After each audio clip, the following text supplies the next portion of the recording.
texto habla del concilio, la salvación y el cristianismo, pero yo le he puesto una nueva pintura para el templo, porque como que hace falta, ¿no? Para motivar a la gente. Escuchen esto, en una congregación se puede dar algunas reuniones importantes. De hecho, hoy saliendo de la predicación tenemos una reunión, y normalmente en la vida de la iglesia, de una congregación, se dan estas reuniones importantes, algunos para solucionar algunos temas bastante profundos, otros para ponerse de acuerdo en algunos temas, pero otros simplemente para ver el color de la pintura de un templo. Sí, se dan estas reuniones, se ponen de acuerdo cuál es el color de la pintura de un templo. Dato interesante, temas como este siempre ha sido de discusión. Siempre, ni siquiera discusión de pelea, ¿no? Vamos a pintar amarillo porque el amarillo es el sol. Es el sol. Y Dios creó el sol y la luna. Está en la Biblia. Entonces pongámosle amarillo. O vamos a poner verde porque el verde es de la creación y verde es esperanza. Como dijo la canción, verde esperanza. El salmista, verde esperanza. Entonces, tenemos que poner verde porque el verde es el de la creación y Dios creó todo. Empieza otro diciendo, no, es el amarillo. Otro dice, no, es el blanco porque el blanco es santidad. Y otro más técnico dice, no, tiene que ser un blanco ahí medio pasteloso, medio, porque eso ayuda a los ojos. Y alguien dice, no, ¿qué me va a ayudar a los ojos? Necesitamos una pintura que ayuda al alma, ¿no? Y empiezan las peleas por aquí y por allá. Entonces, el color de la pintura de un templo sabe traer algunos conflictos, ¿no? Por eso es bueno tener solo un grupito así, bien chiquitito, que estén de acuerdo, que puedan discutir maduramente en este tema tan de esta tierra, ¿no? Pero la iglesia, o la vida de la iglesia siempre ha habido de reunión en reunión, siempre, con varios temas profundos o como temas de esto. O también ha habido reuniones en donde dicen, tenemos que comprar algo, o decidimos comprar nuevo sonido para la iglesia o cambiamos las bancas de la iglesia. Y uno dice, no, necesitamos un nuevo sonido porque yo no escucho nada. No, necesitamos nuevas bancas porque yo me estoy durmiendo en esas bancas. Otros dicen, no, si aquí no es para dormir, necesitamos bancas duras para que estemos despiertos todos. Entonces hay un montón de discusión. La iglesia va a estar de reunión en reunión, pero en la historia del cristianismo se han dado reuniones que han definido temas muy cruciales, o sea, muy densos. Temas que tienen que ver con la salvación. Y creo que es importante, hermanos, llegar a un punto de discusión, de hablar sobre la salvación, de reunirnos y hablar sobre la salvación de los que se congregan aquí.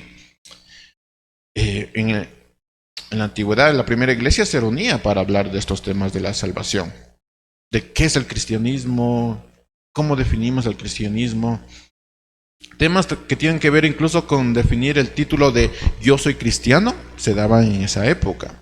Y creo que hoy necesitamos también hablar de esos temas de la salvación y del cristianismo. Y esto es importante porque muchos de los cristianos estaban dando su vida por el título cristiano. Entonces sería de ayuda a definir qué es cristiano. Si yo voy a dar mi vida por el cristianismo, definamos qué es cristianismo.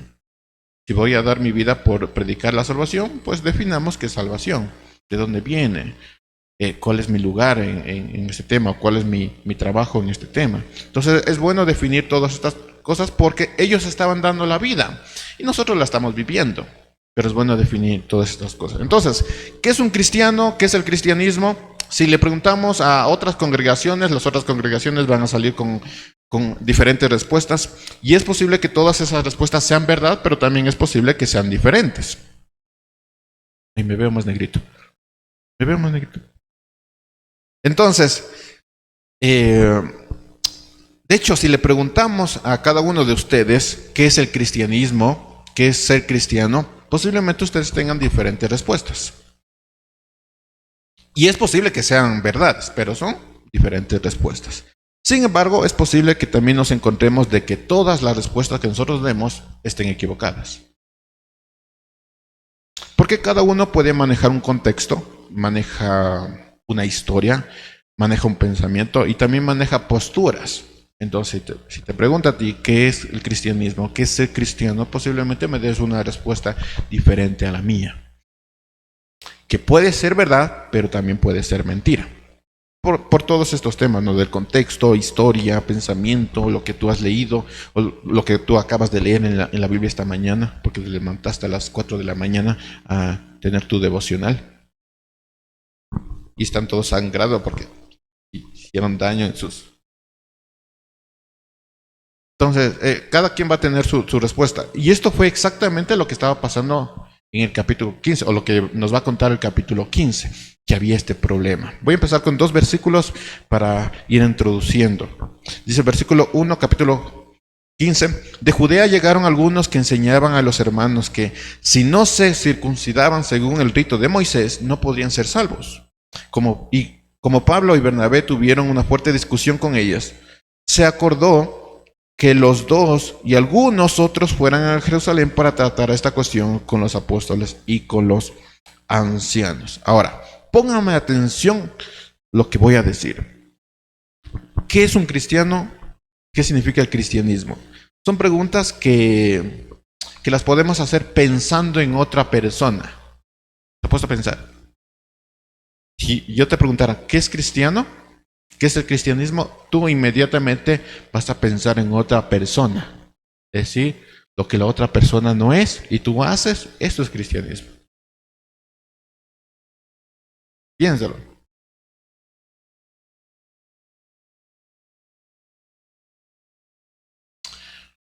Pero, ¿qué tal si tu respuesta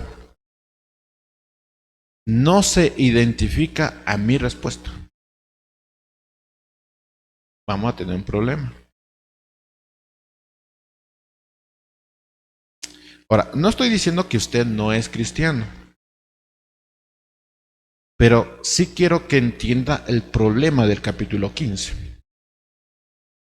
Ellos hablaban del cristianismo y la salvación, Pablo y Bernabé, y vinieron otros a hablarnos del cristianismo y la salvación.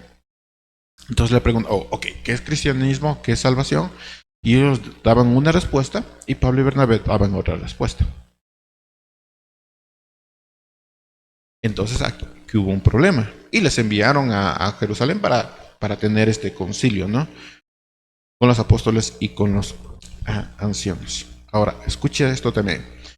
Hoy es un tiempo en que debemos meditar sobre el título cristiano y cristianismo.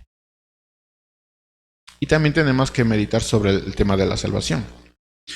¿Y por qué tenemos que hacerlo? Porque si le pregunta a la persona que está a su lado qué es el cristianismo, qué es la salvación, usted va a encontrarse que van a estar en desacuerdo en algunos puntos. Cosa extraña porque pertenecemos a una sola iglesia, no congregación, iglesia. Entonces, si usted le pregunta al que está a su lado, ¿qué es el cristianismo? Posiblemente tenga puntos diferentes. Así que es importante que nosotros hablemos de este tema del cristiano, la salvación y el cristianismo. Esto es como elegir una pintura para el templo. Cada quien va a tener su opinión. Además que cada quien le va a gustar un color específico, ¿no? Entonces hay que discutir eso, definir exactamente esto. La pregunta que debemos hacernos es, ¿de dónde ¿dónde podemos encontrar la respuesta a estas preguntas? ¿Qué es cristiano? ¿Qué es cristianismo? ¿Qué es salvación? ¿Dónde podemos encontrar la respuesta? Hoy tenemos la ventaja, hermanos, de tener claras instrucciones en la Biblia, pero los hermanos que van a actuar en el capítulo 15 no tenían esto. Así que tuvieron que sentarse y definir todos estos temas. De hecho, se dictó un escrito ahí que se llama la Didache, que les pasé a algunas personas sobre temas muy controversiales. Sobre, por ejemplo, el tema del bautismo, que tiene que bautizar por inmersión o solo chispeándole. Son temas ahí interesantes para la época. Para ahora, no mucho. Para discutir, no mucho. Muy bien, vamos a empezar con el contexto, ¿ya? Lo primero que debemos saber del texto es el contexto. Si no, pues no sabemos nada, ¿no? y necesitamos entender el contexto de los acontecimientos. Hay dos cosas aquí importantes. Primero, la iglesia ya no estaba siendo compuesta mayormente por judíos. Ustedes recuerdan que el evangelio empezó con judíos y por muchos años fue judío. Entonces la iglesia era judía. Después, un loco, llamémosle loco Pablo, y otros hermanos empezaron a predicar a gentiles. Y esto se volvió tan fuerte que la iglesia ya no está compuesta mayormente por judíos, sino por gentiles. Y nosotros vimos capítulo 13, capítulo 14, cómo Pablo iba predicando y la iglesia iba levantándose, no por judíos, sino por gentiles. Entonces ya la iglesia ya no está compuesta por judíos, sino mayormente por gentiles y un poquito de judíos. Lo segundo que nos ayuda a entender es que el ministerio ya no se centra en Jerusalén. ¿En dónde se centra el ministerio ahora? Cuénteme. Piénselo. ¿En dónde se centra ahora el ministerio? Ya no es en Jerusalén.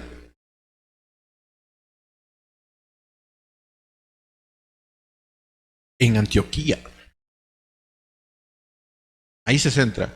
Si bien el centro, digamos, de autoridad estaba en Jerusalén, pero el ministerio como tal ahora se centra en Antioquía.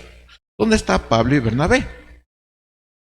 Y recuerden, de Antioquía, el Espíritu les dice: yo tengo un trabajo para ustedes, y les va por un montón de ciudades ahí predicando y levantando personas. Y luego regresan a Antioquía y ahí se reúnen y dan su informe. ¿Recuerdan, no? Es en Antioquía, no regresa a Jerusalén. O no va a Jerusalén a decir: hermanos, apóstoles y ancianos, miren lo que he hecho en estas ciudades. No, regresa a Antioquía a dar su informe. Entonces el ministerio ya no se centra en Jerusalén, sino en Antioquía. Y es esa iglesia la que sirve como sede del evangelismo para todas las naciones gentiles, no judías, sino gentiles. Entonces los judíos están viendo un cambio en toda la iglesia y se empiezan a preocupar y dicen: oh Dios mío, esto se está descontrolando. Antes solo éramos judíos y sabíamos el tema de la ley y todo eso, así que no había ningún problema. El tema de la vestimenta. Porque el tema de la vestimenta es algo interesante. Porque si usted ve, no sé, imágenes o dibujos de los judíos de esa época, va a notar que es una bata completa y son muy tapadas. Especialmente las mujeres, muy, muy tapadas. Y luego ves a mujeres griegas que por la época y por la situación estaban casi desnudas. Entonces, como que todo se está descontrolando porque ya empiezan a haber otro tipo de cristianos. Y tú dices: oh, pero qué bestia, qué feo que venga tan desnuda. Pero por la época y por la situación, en un desierto, hermanos, me voy a poner ese traje que se ponían los judíos. Solo los judíos se ponían. Los griegos, ¿no? Entonces ya ves una bata más ligera de los griegos que se transformaron en el cristianismo. Entonces esto dice: esto se está descontrolando, esto está muy feo. Entonces los judíos están viendo que la iglesia empieza a cambiar, que hay nuevos creyentes, que los gentiles están entrando con sus costumbres y toda la cosa, y ellos mismos están lidiando con el cambio, porque es un problema. Sí, es un problema. Uno de esos cambios es que los gentiles están no solo siendo parte de la iglesia, sino que están teniendo autoridad en la iglesia. Si recuerda esto, capítulo 14, versículo 23, dice: también nombraron ancianos en cada iglesia. ¿Ancianos de qué? ¿Ancianos judíos? No, ancianos gentiles. Y luego de orar y ayunar, los encomendaron al Señor en quien habían creído. Y ahí viene toda la historia. Capítulo 15, versículo 1 dice: de Judea llegaron algunos que enseñaban a los hermanos que si no se circuncidaban según el rito de Moisés no podían ser salvos. Entonces ya están viendo que la iglesia está cambiando, hay nuevos creyentes, nuevas cosas que traían estos gentiles, y también están viendo que el liderazgo no solo es judío, ahora es gentil. Y si hay más iglesias gentiles, obviamente va a haber más liderazgo gentil. Entonces los judíos están lidiando con todo este problema. ¿Cuál es la postura de los judíos cristianos? Que la fe de Jesús más la circuncisión. Esa es la postura de de los judíos. Es decir, la fe en Jesús más la carga de la ley. Es la postura. Y esto es diferente a lo que Pablo estaba predicando, porque les está enseñando a los gentiles. Y los gentiles no tenían la carga de la ley. Solo era la fe en Jesús. Entonces vienen los judíos con la fe en Jesús más la carga de la ley, porque son judíos, a decirles a los que no son judíos que es la fe de Jesús más la carga de la ley. Si bien estas dos posturas tienen algo en común, que es la fe en Jesús, lo que no estaban de acuerdo es cuál es nuestra participación dentro de la salvación. Ahí no estaban de acuerdo ellos. Todos estaban de acuerdo que es Jesús, la fe en Jesús, pero los judíos decían más la carga de la ley, es decir, más hacer la ley, no, cumplir la ley. Mientras que los gentiles, Pablo y Bernabé, decían no es más la ley, porque ellos no son judíos, no necesitan hacer esto. Entonces en eso no se ponían de acuerdo de cuál es nuestra participación. Creo que hoy no tenemos duda de cuál es nuestra participación. ¿Cuál es nuestra participación? Ninguna. Nosotros no tenemos ninguna participación en la salvación. Creo que no hay discusión en eso, ¿o sí? Bueno, no hay ninguna discusión sobre esto. Pero aunque parezca fácil la respuesta, en realidad no es tanto así. Y les voy a dar algunas cosas interesantes sobre esto. Nosotros decimos, no, nosotros no tenemos ninguna participación en la salvación. Ahora, yo les voy a dar algunas cosas que parece que sí. Nosotros creemos algo diferente a eso. Y es que había asuntos sin resolver en este contexto, ¿no? Y esto fue lo que pasó entre el versículo 1 y 2 del capítulo 15. Lo voy a leer y después nos vamos a ir a Gálatas. ¿Sí? ¿No? Dice, Hechos 15, versículo 1. Dice, cuando Pablo y Bernabé estaban en Antioquía de Siria, llegaron unos hombres de Judea y comenzaron a enseñarles a los creyentes: a menos de que se circunciden, como exige la ley de Moisés, no podrán ser salvos. Pablo y Bernabé no estaban de acuerdo con ellos y discutieron con vehemencia. Aquí había gritos de... No creo que hubiera puñetazos ni chilazos, pero aquí como no... De esas discusiones que a mí me gustan. Finalmente la iglesia decidió enviar a Pablo y Bernabé a Jerusalén, que era el centro de autoridad, ¿no?, donde estaban los apóstoles, junto con algunos creyentes del lugar, para que hablaran con los apóstoles y con los ancianos sobre esta cuestión. Entonces, vinieron unos judíos a enseñar, Pablo y Bernabé empezaron a discutir. ¿Qué discutieron?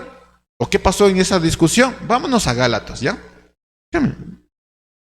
Gálatas 2.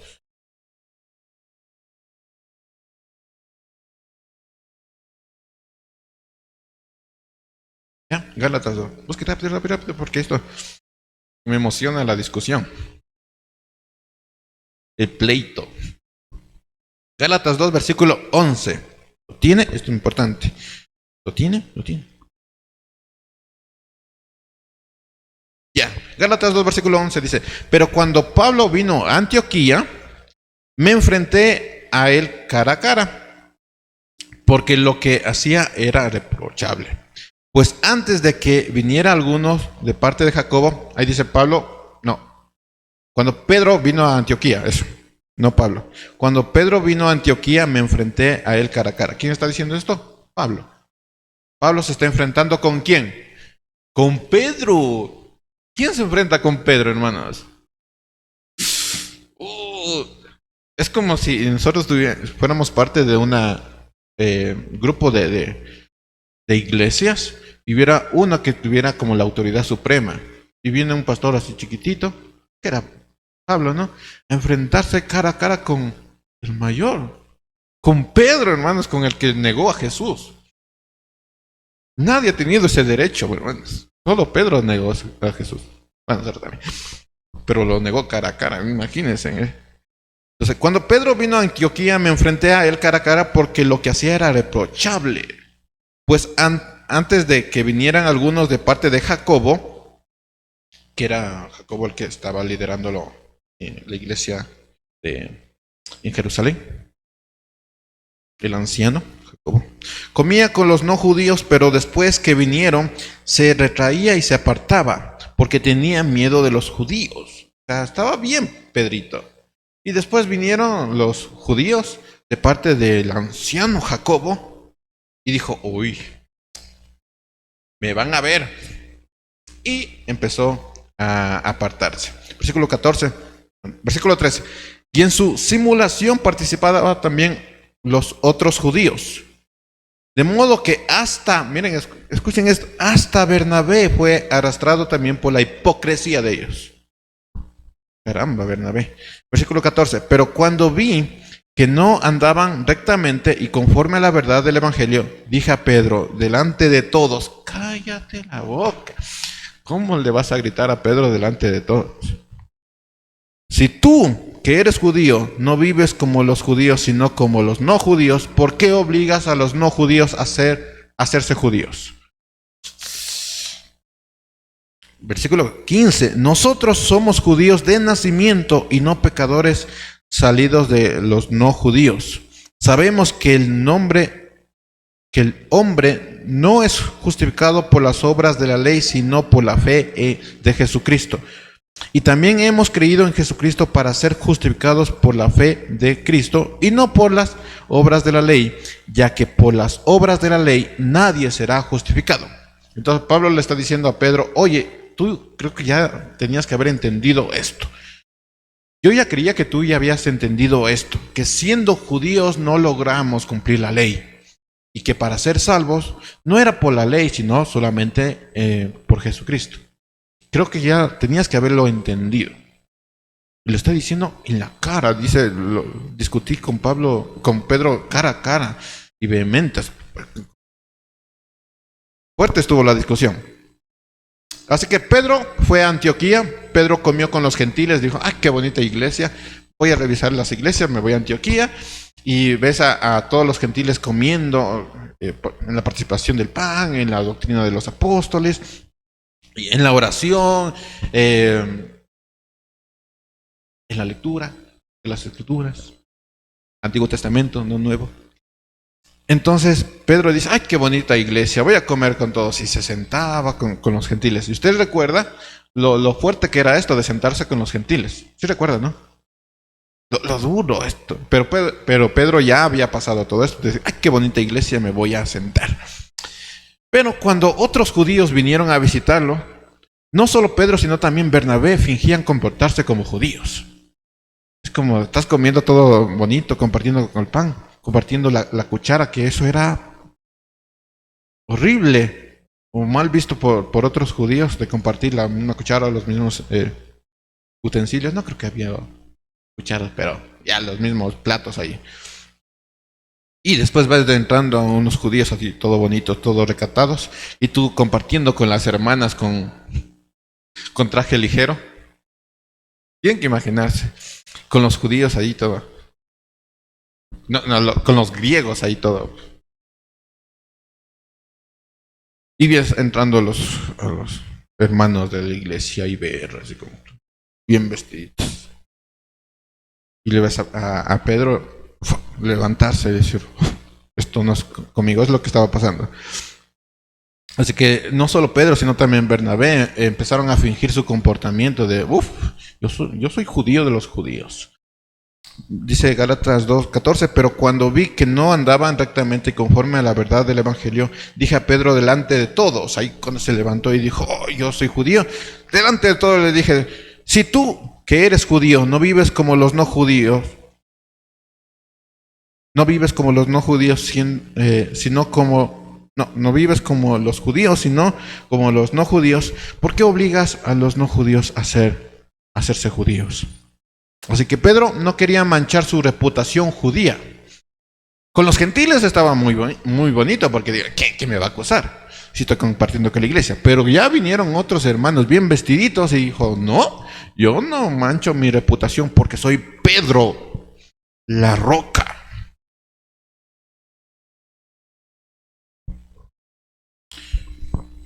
Y estuvo dispuesto a no manchar su reputación al punto de que es posible, hermanos, que ni siquiera saludara a los gentiles en la calle. Antes era, hermanito Pedro, ¿cómo está? No, ¿cómo está? Un abracito, un beso, un ósculo santo. que era en la boca. Era en la boca, hermanos. Entre varones, cuando uno dice en la iglesia, de ese es en ósculo santo. Yo digo, no, hermano, aquí no practicamos eso. No soy judía. Entonces, se abrazaban, se muchaban. Pero cuando vinieron estos hermanos, ya Pedro dijo, vamos a visitar la ciudad, vamos a recorrer la ciudad. Van con los judíos. Y allá vino una hermanita toda ligera. Hermano Pedro. Y Pedro, y seguía caminando. Y se acerca un griego. Y dice, hermano Pedro, ¿cómo está? Un abrazo. Un momento. Entonces, es posible que eso pasaba, que ni siquiera se saludaban en la calle por estos judíos, ¿no? Por no manchar su reputación. O que ya no asistiera a las cenas con los gentiles. Y viene un griego diciéndole, hermano Pedro, le invitamos a comer a mi casa. Y los judíos.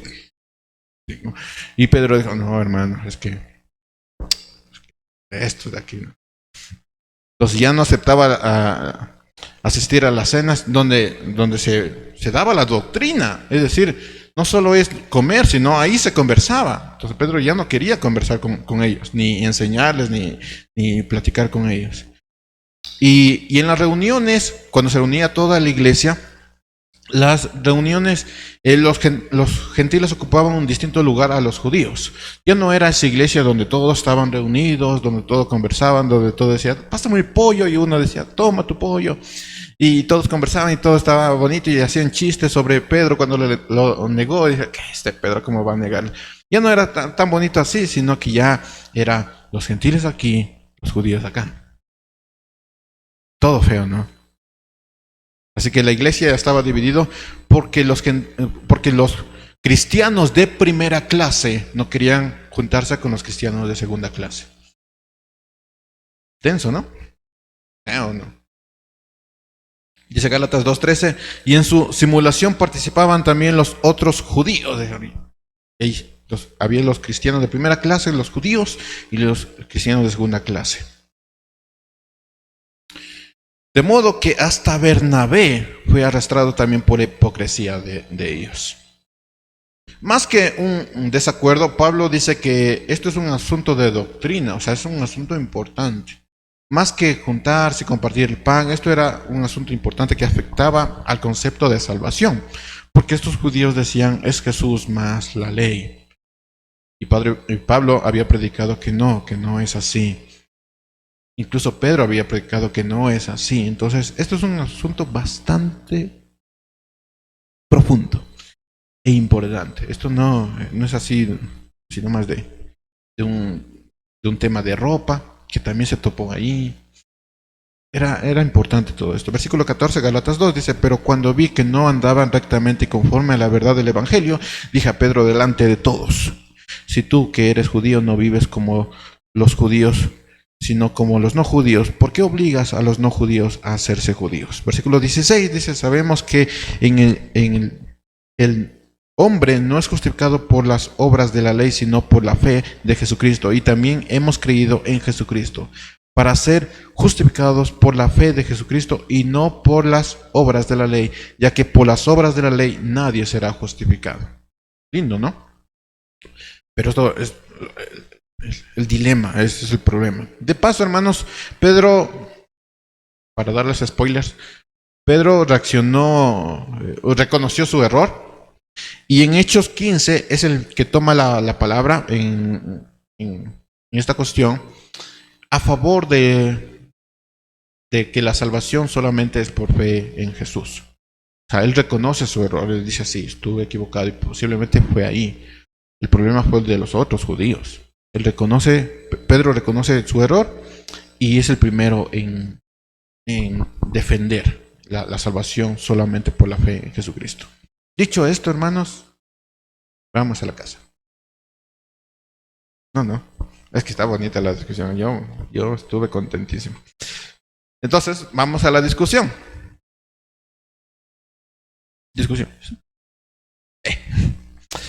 Hechos 15. Ahora sí, entendiendo todo. Ahora sí. Hechos 15, versículo 1 dice, de Judea llegaron algunos que enseñaban a los hermanos que si no circuncidaba según el rito de Moisés, ya estaba Pedro ahí, llegaron estos hermanos, no podrían ser salvos. Y Pedro dijo, sí hermanos, tienen razón estos judíos. Como Pablo y Bernabé tuvieron una fuerte discusión con ellos, se acordó que los dos y algunos otros fueran a Jerusalén para tratar esta cuestión con los apóstoles y los ancianos. Como había sido enviado por la iglesia, pasaron por Fenicia y Samaria y allí hablaron de la conversión de los no judíos, lo cual hizo que todos los hermanos se alegraran mucho. Cuando llegaron a Jerusalén, fueron recibidos por la iglesia, los apóstoles y los ancianos. Y allí contaron todo lo que Dios había hecho con ellos. Pero algunos creyentes de la secta de los fariseos que estaban ahí se opusieron a ellos y dijeron, es necesario circuncidarlos y mandarles que cumplan con la ley de Moisés. Dato histórico, esta es la primera herejía de la iglesia. ¿Qué es una herejía, hermanos? Una herejía tiene que ver con la salvación, todo lo que implica la salvación. O apunta a la salvación. Eso es una herejía. Como alguien decía, eso de que un billete te hable ¿te hable? ¿Han visto ese video? No han visto, qué bueno. Sale una pseudo pastora diciendo, escuchen el billete te habla. El billete. Eso no es una herejía, eso es una locura, hermanos. Hay personas locas en esta vida, ¿no? Eso no es una herejía. Una herejía es cuando apunta a la salvación. Apunta a la salvación y el nombre de Cristo. Es la primera herejía que vemos en la historia de la iglesia. Entonces, los judíos estaban defendiendo el hecho de que durante muchos siglos, usted recordará que esto se dio en la ley de Moisés, los que creen en Dios deberían circuncidarse como manifestando exteriormente su declaración de fe. ¿Usted recuerda esto, no? Esto se da en la ley, en Moisés, donde dice que un gentil, cuando se convertía al judaísmo o empezaba a adorar al Dios eterno, tenía que circuncidarse. Entonces los judíos estaban defendiendo esto que por muchos siglos se daba, ¿no? Y ellos pensaban que debían hacer lo mismo con lo que ahora estaba sucediendo. Si crees en Jesús también tienes que circuncidarse. Si lo piensan, hermanos, lo que ellos estaban planteando no es una locura, porque ellos están defendiendo lo que por muchos siglos se estaba haciendo. Entonces, en su lógica era, si en el Antiguo Testamento los gentiles se tenía que circuncidar porque eso era ley, pues ahora también creyendo en Jesús también se tienen que circuncidar. No es tan una locura, hermano, lo que ellos estaban diciendo. Es bastante lógico. Si tú fueras judío y trajeras toda esa tradición, también pensarías lo mismo. Pedro cambió por la intervención de Dios. Pero para Pedro también fue un tema complicadísimo. Así que no es una locura lo que están pensando ellos. Pero el desacuerdo era mayor que la circuncisión, puesto que el debate apuntaba a la salvación. Ahí era el problema, la salvación. Lo que se debatía era qué se necesita para la salvación. Eso se debatía. Y aquí viene lo que le decía, cuando uno dice, ¿cuál es mi lugar o cuál es mi trabajo en la salvación? Y uno dice, ninguno. Porque en la Biblia dice que es por la fe en Jesucristo. Y Pablo lo dijo que es por la fe en Jesucristo y no por la ley. La respuesta es un poquito más difícil, más complicada. Porque los judíos querían añadir a la obra de Jesús la circuncisión. Una obra, ¿no es cierto? La ley. Hoy, hermanos, algunos añaden a la circuncisión, a la salvación, el bautismo. Entonces dicen, no, te tienes que bautizar, porque si no te bautizas no eres salvo. Esa es una herejía, porque estás apuntando a la salvación. Y uno piensa que si no es bautizado, no es salvo. ¿Y los que murieron sin ser bautizados? El pobre ladrón bueno, que murió al lado de Jesús, y Jesús le dijo, Te digo hoy, porque es que los puntos están mal ahí. Te digo hoy que estarás en el paraíso. ¿Qué pasó con él? ¿Necesitaba bautizarse? No. Entonces algunos dicen, no, es que si no te bautizas, no eres salvo. Lo mismo que los judíos que decían, no solo es la fe, sino también la circuncisión. Otros, el creer en posturas. No, si no crees en esta postura, no eres salvo. Alguien una vez me dijo, si no crees en el tema del arrebatamiento, no eres salvo. Yo dije, eso es una herejía. Porque la salvación todo tiene que ver con Jesucristo, ya el resto es cosa del Señor, como Él lo hará. Entonces algunos piensan que creer en posturas te hace salvo, y no solo la fe en Jesucristo. Otros añaden las reuniones de un día específico. Unos dicen, no, tiene que ser sábado, porque si no vienes el sábado no eres salvo. O tiene que ser domingo, porque si no vienes el domingo es salvo. Y empiezan a defender este día específico. Y añaden a la salvación el día específico de reunirse. Y otros añaden la asistencia a las reuniones de forma estricta. Es decir, si un cristiano no va a la iglesia todo el tiempo, entonces no es salvo. O sea, vas a la iglesia como resultado de tu salvación, pero no para ser salvo. No sé si me explico.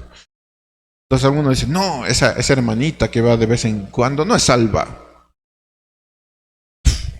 Y añades a la salvación un día específico y estricto, ¿no? Otros añaden la forma de vestir. Si no se viste bien, si no se viste como judía, entonces no es salva. Tienen que vestirse bien. Y añaden la forma de vestir a la salvación. Como los judíos, ¿no? Que hablaban a las griegas ahí.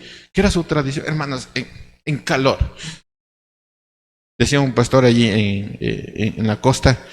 Él se ponía traje, él se ponía, pero decía, es una tortura. Una tortura. El día que yo no me puse traje, se me vino un problemón, dijo. Que me pongo traje. Más que todo por los hermanos ahí maduros. Entonces, si no te vistes bien, entonces no eres salvo. Como que la salvación tuviera que ver con nuestra ropa.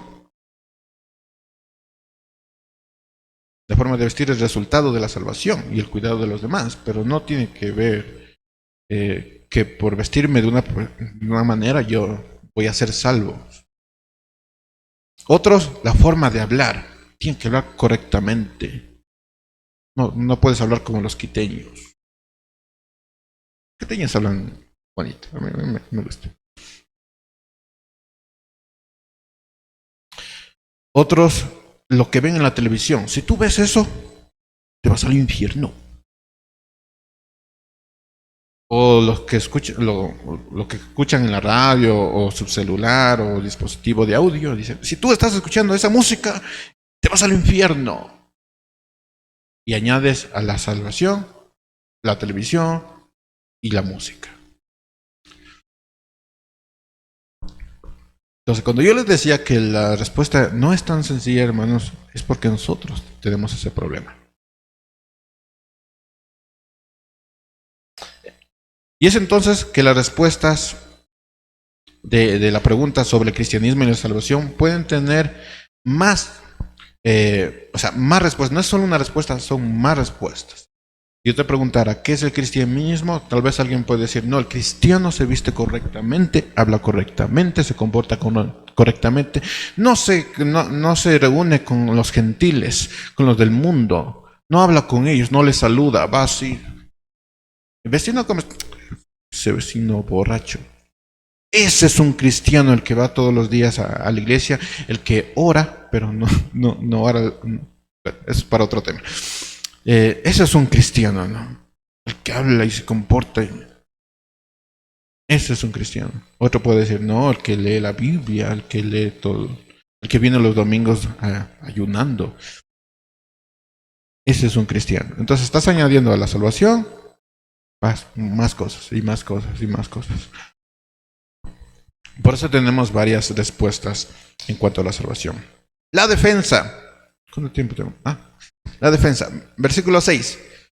Hechos 15. Versículo 6. Dice, los apóstoles y los ancianos se reunieron para tratar este asunto. Y luego de mucho discutir, no sabemos cuál fue la discusión. Ojalá hubiera sido chévere que alguien estuviera anotando ahí quién gritó más y todas esas peleas. Hubiera sido chévere. Pedro se levantó y dijo, queridos hermanos, ustedes saben que hace algún tiempo, y estos son los tres argumentos que Pedro va a utilizar en la defensa de la salvación solamente por fe.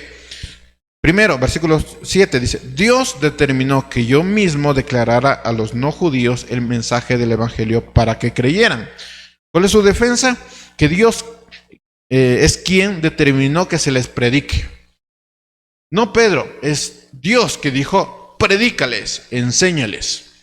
Es la primera defensa. Es Dios quien quiso que los no judíos creyeran. Es Dios. Segunda defensa, versículo 8. Y Dios, que conoce los corazones, los confirmó y les dio el Espíritu Santo lo mismo que a nosotros. Es decir, es el Espíritu Santo quien confirmó, pues es el que conoce los corazones. Primero, Dios les dice, quiero que les prediques para que ellos crean. Y luego les da el Espíritu Santo para que sean confirmados. Es Dios. Tercer argumento de su defensa, versículo 3. Dios no hizo ninguna diferencia entre ellos y nosotros, sino que por la fe purificó sus corazones. Es decir, Pedro está diciendo que el perdón fue por la fe y no por obras, porque ellos no tenían obras. No cumplían la ley. Entonces, si Dios dijo que les predicara y mandó a su Espíritu para que los confirmara y luego les perdonó, ¿qué podríamos decir de esto? Versículo 10. Entonces, ¿por qué poner a prueba a Dios al imponer sobre discípulos una carga que ni nuestros padres ni nosotros hemos podido llevar? Ya está diciendo, no, es que el cristiano tiene que hablar correctamente. Tú le estás poniendo una carga a la otra persona que tú mismo no puedes llevar.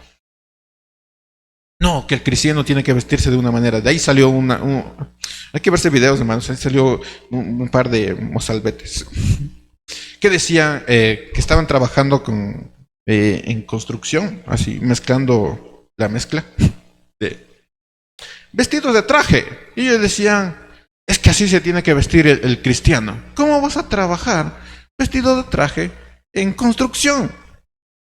Es una locura, hermano. No es una herejía, es una locura. ¿Cómo le vas a poner una carga que tú mismo no puedes llevar? Es una locura. Versículo 11. Lo que creemos es que por la voluntad del Señor Jesús seremos salvos, lo mismo que ellos. Versículo 12.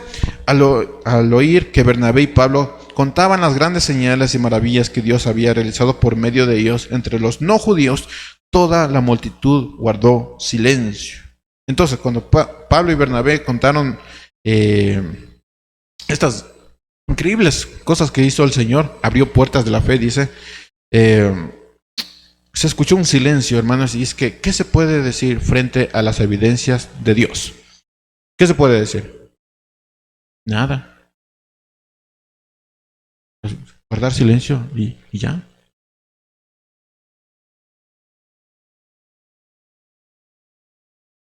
¿Qué se puede decir? Nada. Guardar silencio. La decisión y la conclusión. Versículo 15. Y cuando terminaron de hablar, Jacobo respondió y dijo, recuerdan que era su grupito el que fue a meter problemas, ¿no? ¿Se acuerdan, no? Jacobo respondió y dijo, hermanos, escúchenme, Simón nos ha contado cómo Dios visitó. Me encanta porque le dice Simón. ¿Sabes lo que significa eso? Aprecio, o sea, yo lo conocí hace mucho tiempo. Pedro era como el sobrenombre. Dijo Simón. ¿Notan eso? Como el aprecio, como la amistad, la hermandad ahí. Simón nos ha contado cómo Dios visitó a los no judíos por primera vez para añadirlos al pueblo que cree en su nombre. Versículo 15. Las palabras de los profetas concuerdan con esto. Pues está escrito. Es que Jacobo. Un genio, hermanos. porque le está metiendo palabra de Dios, las escrituras, el Antiguo Testamento, a esta discusión. Versículo 16, pues de esto volveré y reedificaré el caído tabernáculo de David, repararé sus ruinas y lo volveré a levantar. Y aquí está lo interesante, para que el resto de la humanidad busque al Señor, no solo los judíos, sino también los gentiles. Y también todas las naciones que invoquen mi nombre. Versículo 18, esto lo dice el Señor, lo ha dado a conocer desde los tiempos antiguos. ¿Cuál es la conclusión de Santiago o de Jacobo? Fueron dos. Primero, Dios está llamando a los gentiles y lo ha hecho desde el principio. Y segundo, Dios valida el ministerio hacia los gentiles. ¿Por qué? Porque la palabra lo ha dicho. Esa es la conclusión de este anciano. Pero aunque no se debe añadir nada a la salvación, porque Jesús la dio gratis, lo interesante es que sí tiene que tener un impacto en nuestra vida. Versículo 19. Mi consejo es que no inquieten a los no judíos para que se conviertan a Dios, sino que los instruyan para que se aparten de la idolatría, del libertinaje sexual, de comer carne de animales ahogados y de comer sangre. Y se acabó el problema. Entonces Santiago dice,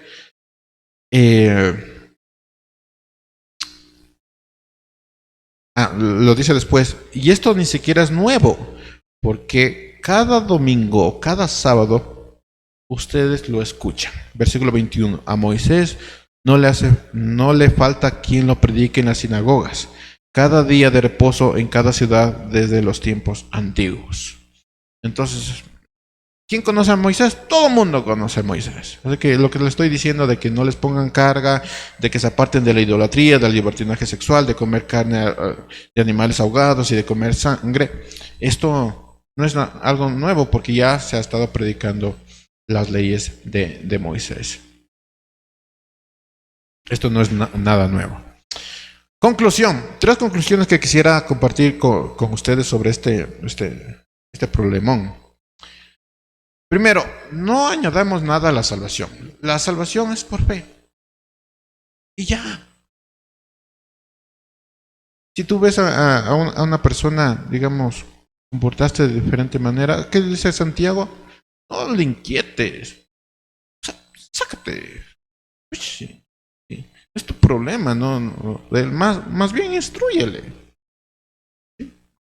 Habla con él. Instrúyele. No digas, hermano, eso no es de Dios. Esto no es de Dios. Venir a predicar con pantaloneta, eso no es de Dios. Pero estoy predicando en medio del mar. No es de Dios. Que ponerse traje. No, instrúyele. O sea, no le inquietes. O sea, no añadamos nada a la salvación. La salvación es por gracia mediante la fe en Jesús. Nada más. Esa es la salvación. Que tienen que tener cuidado con cómo se viste, cómo habla. Sí, es verdad, pero eso es por consecuencia de la salvación. No es para que tú seas salvo, sino es consecuencia de la salvación. Así que háblale de la salvación en Jesús y verás los frutos después. No le inquietes, no añadamos nada a la salvación. No, que necesitas bautizarte para ser salvo. No es eso. Eso es algo que tú vas a decidir. Es como una obediencia, Señor. Como, Señor, ya no aguanto esto. Quiero identificarme contigo, me voy a bautizar. Es así. No le añadas nada. Segundo, defendamos la palabra de Dios y no nuestro contexto o nuestra opinión. Si nos vamos a otro país, un país más tropical, posiblemente incluso la alabanza sea diferente y uno dice, no, esos tambores que traen demonios, no es de Cristo. Estás defendiendo tu contexto o tu opinión. Si nos vamos a iglesias aquí en el Ecuador un poquito más conservadoras, tendrán una adoración diferente. Si nos vamos a iglesias un poquito más liberales, tendrán una adoración diferente. Música, ¿no? Pero no tendrías que defender tu contexto o tu opinión, sino la palabra de Dios. ¿Sí?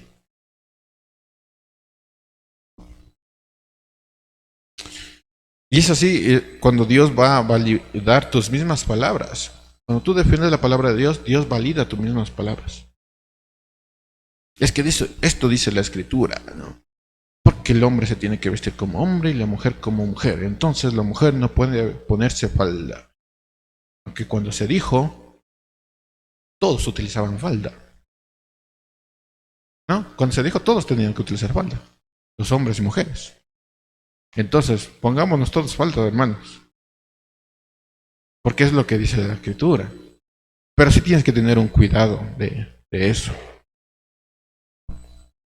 Tercero, cualquier diferencia que hay entre nosotros, las evidencias y las maravillas de Dios las callan. ¿Quién dice hasta aquí, Señor, se acabó? No, es la Biblia. No nuestra opinión ni nuestro contexto. Todas las evidencias, maravillas que Dios ha hecho, callan nuestra opinión y cierran toda disputa. No es que yo creo esto. Bueno, el Señor dice esto. No es que yo creo que dice esto el Señor. No, no dice esto. Y las calla. Y en cuanto a nuestro trabajo con los demás, hermanos, no inquieten a las personas con caras que ni siquiera nosotros podemos llevar. No, que el cristiano tiene que ayunar obligadamente. No, eso es algo natural. De hecho, ayer ayuné sin querer porque estaba un poquito depre. Y ya saben que el ayuno también se da por este tema de, Señor, y ya no quieres comer, o sea, tu cuerpo mismo ya no quiere comer. Entonces es algo natural el ayuno. Y no que el cristiano tiene que hacer devocionales todos los días. Hermanos, yo no hago devocionales todos los días. ¿Por qué no lo hago obligado? No es que el cristiano tiene que orar 20 minutos. Usted ha orado 3 minutos. 3 minutos es larguísimo. Si usted ora 20 minutos, que Dios le bendiga. Pero otros no. Entonces no añadas cosas que ni siquiera tú mismo puedes hacerlo. No, que el cristiano tiene que pensar así, tiene que hacer así, que tiene que hacer así, tiene que hacer así. Ni tú mismo lo haces. ¿Por qué estás añadiendo cosas a alguien más? ¿Por qué lo haces? Así que cualquier diferencia, la palabra lo dice. No inquietes a las personas con caras que ni siquiera tú mismo le puedes llevar. No lo hagas. Y segundo, en lugar de estorbarles, instrúyeles. ¿Sí? Comunícales, instrúyeles. Que para eso te ha llamado Dios. Y deja de decir, no, es que tú no eres un cristiano verdadero. ¿Cómo lo sabes? Si es Dios quien conoce el corazón. Más bien lleva de la manita, porque puede ser que esa persona necesite que le instruyas, que le expliques. No añadas cosas y ni cargas que tú mismo no puedes llevar. Recuerda esto, hermanos, la salvación no es como cambiar de pintura del templo o de la casa. Si hay dudas, la palabra de Dios lo quita. Pero cuando hablamos de color, hermanos, el color de la salvación, ¿saben cuál es? El rojo. Ese es el color de la salvación. No, que el color de la salvación es el amarillo. No, que es el blanco. No, es el rojo. Es el único color. Cuando queramos escoger un color para la salvación, es el rojo. Y no hay discusión sobre esto.